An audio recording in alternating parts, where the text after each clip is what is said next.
भैन चो ऐसा बंदा है यो गाली नहीं देनी है बदतमीज पूरा पूरा भैन दे तेरे श्री एक गाल है तुम्हारी करना मैं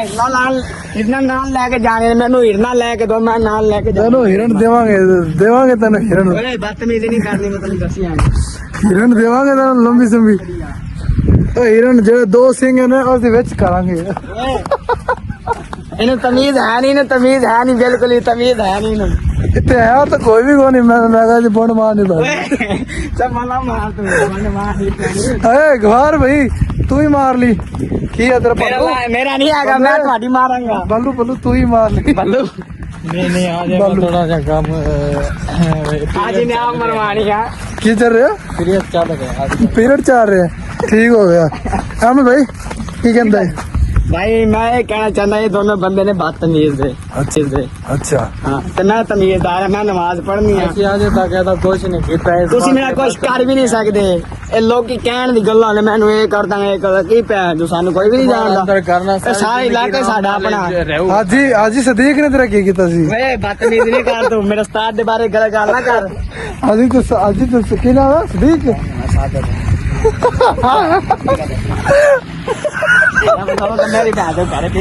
कुछ भी नहीं होता मेरा पुत्र हम तो चंगा बड़े भी लोग है बड़ी चस आए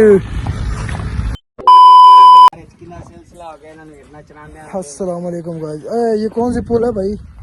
ये भाईजान चढ़ाने वाली पुल है ये हम आए थे अस्सलाम वालेकुम जनाब क्या हाल है ठीक ठाक है माँ के लाड लो उम्मीद है खैरियत से होंगे आप लोग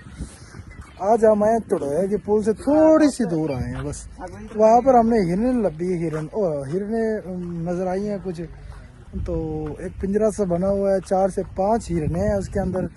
तो मैं दिखा देता हूँ फिर भी आपको 4 से 5 हिरने लेकिन ये वो देखिए ये शायद आपको नजर आई होगी हिरने वो फिर रही है लेकिन मैं तो दूर खड़ा हूँ इसलिए नजर नहीं आ रही सही। हाँ जी लाला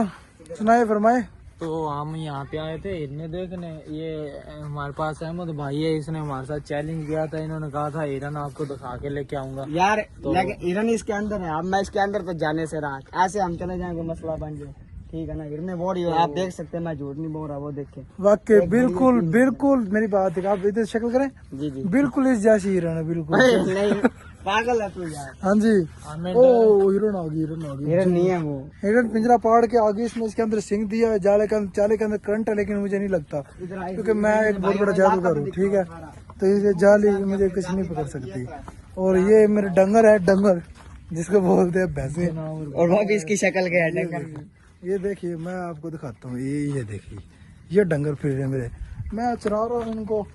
अगर ना चराऊंगा तो घर में मुझे दाना पानी नहीं मिलेगा अगर नहीं चराया तो इनको दाना पानी नहीं मिलेगा अब तो दोनों काम करने मुझे भी दाना पानी लेना है इसलिए इनको भी दिलाना भाई और कुछ भी नहीं और फिर मिलांगे एक ब्रेक के बाद ठीक हो गया लाला तुसी इधर आओ मुंडे इधर आओ थोड़ा जी भाई कुछ फरमाइए जी तुम कितने दे हो इधर आओ तू ही आ जा तू कितने दे हो तुसी हाँ टल्ली वाले थे ਉਹ ਕਿੱਥੇ ਆ ਟੱਲੀ ਵਾਲਾ ਇੱਥੇ ਟੱਲੀ ਵਾਲਾ ਦਾ ਇਹ ਹਿਰਣਾ ਕਿਹਦੀ ਹੈ ਤੁਹਾਡੇ ਆਪਣੇ ਨੇ ਜ਼ਾਤੀ ਖਾਣਾ ਦੀ ਕਿਹੜੇ ਖਾਨ ਇਬਰਾਹਿਮ ਖਾਨ ਹੋਰਾਂ ਦੀ ਹੈ ਜੀ इब्राहिम खान दी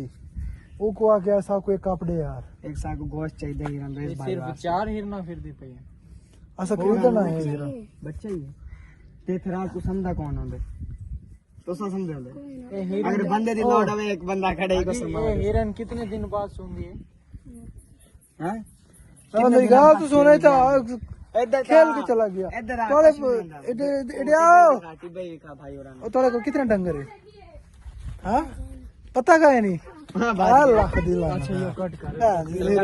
मुंडे थोड़ा जी की कह दो